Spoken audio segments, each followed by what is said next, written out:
welcome back to my channel, Beth Chats Books. Now today's video is just going to be a quick introduction to the books that I'm going to be reading for the semi-finals for the Booktube prize.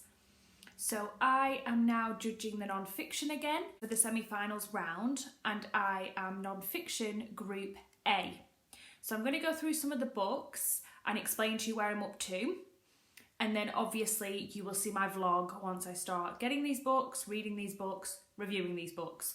You know how it goes by now with the Booktube prize. I'm sure you've seen hundreds of videos and you've seen the quarterfinals and the octafinals. So the semi-finals is kind of like the long list. So we've got the long list for the non-fiction and fiction. So it's 12 overall novels and 12 overall non-fiction books. So I was really impressed with the non-fiction particularly. So many exciting titles that I want to read, and the selection that I was given in Group A has a lot of really interesting books that I'm really excited to get to as well. So I'm very happy because I was a little bit miffed with my octafinals judging with the non-fiction because there was a lot of books that just didn't jive with my personal taste, but now a lot of books that I do particularly like in the non-fiction division of books, particularly things like memoirs and histories, are now in the semi-final selection. So it's kind of done a loop, which I thought it would, and a lot of the books that I'm really interested in tend to be the best out of the 48 selection. But very happy with fiction as well. A lot of them were not surprises, and I'm really happy that Shuggie Bain has made it through as well, because that was my favourite book of last year. Loved it. And I think The Vanishing Half has made it through as well, which I also have a little flag out for. Those are some of my non-fiction top picks. So anyway, I'm just going to show you and tell you what books I'm judging for the non-fiction semi-finals round Group A. So the first one I have to actually show you is Isabel Wilkerson's Cast, The Lies That Divide Us. Now I ordered this ages ago and I didn't get around to reading it. I knew this was a chunky book, so when I saw that it's on the list, I realised I'm a little bit apprehensive about getting to this one because I know how big it is.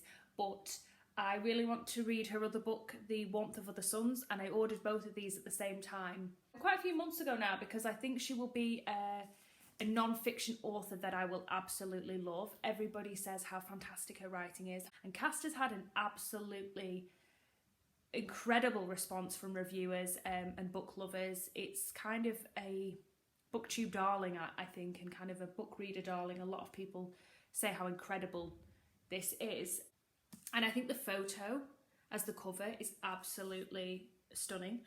So I know this is talking about a caste system, and I know that Isabel Wilkerson's based in the US, so it's about the US.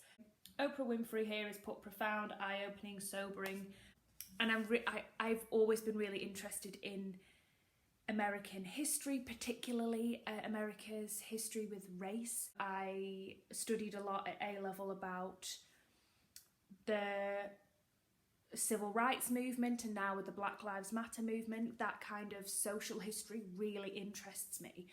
So this is already something that I knew I'd be really interested in. So I'm excited to get to this one.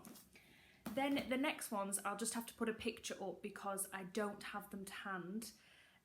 So I've ordered The Dragons, the Giant, the Women by Way Too More.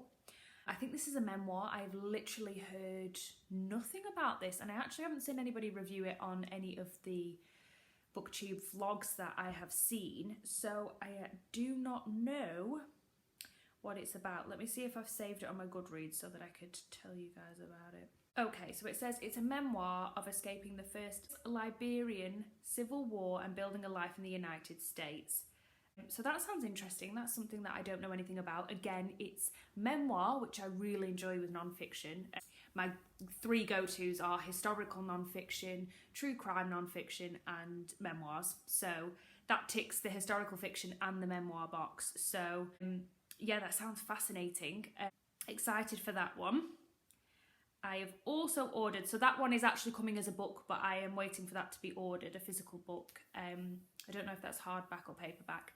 I have also ordered Notes on a Silencing by Lacey Crawford. I did watch a few Booktube vlogs on this and it actually got quite a good response. I know it's a memoir about I think is a sexual violence or a sexual assault, and her coming to terms with that trauma as an adult. So I know that's going to be very hard hitting, but I loved Chanel Miller's Know My Name last year, and I really like those kind of intense social commentary memoirs. Obviously it must be very harrowing for her, but I find it so interesting to have those intimate memoirs when somebody's gone through something traumatic and kind of letting us in and finding catharsis through the writing of a memoir. So I already think that that will be right up my street. And then the last one that I've ordered is The Address Book by Deirdre Mask. I'm really excited to read this one because I've seen a lot of people have really enjoyed this, and it's about the history of street names and addresses and why they are, but from an international perspective. I saw in vlogs that were done, I think the octafinals or the quarterfinals round, where they mentioned it talks about how countries like Japan have a different setup of how their streets are organised in comparison to Western countries like the US or the UK, and it goes into that. So that sounds really interesting to me, and I like the idea of little stories and anecdotes and pieces of facts compiled from addresses and where people live. So very excited for that. And then 2 books that I have taken out as ebooks from my library BorrowBox app is Christina Lamb's Our Bodies, Their Battlefield. This got a bit of a mixed review in a lot of the vlogs I saw. I think some people didn't like how it was written, and I think some people had a little bit of issue with the exploitative nature of how it's written. But I like the angle of talking about war from the perspective of women and women's involvement in war and warfare. So I'll be really interested to see how I get on with that one, because I'm so excited with this list of books because they're all so different, but they're all tapping into things that I'm interested in or passionate about or fascinated by. So a lot of these I'm just really excited to get to, and that's one of them. So, and then the last one is Les Payne's The Dead Are Arising, which I think is a memoir of Malcolm X. Now, I've done a lot, like I said, of studying on the civil rights movement, and particularly I know a lot about Martin Luther King. But Malcolm X is one of those figures that I think if you have a pacifist standpoint, you don't tend to be as interested in Malcolm X, because his philosophy is very different than Martin Luther King's. And although both figures were fighting for Black American rights and Black people's rights, they both had completely different strategies of how they went about it. And I remember studying and learning a lot that Malcolm X doesn't believe in equality between the races. He believes that Black people are superior and that white people are inferior. And I know that he had a lot of influence when he was in prison. He converted to Islam.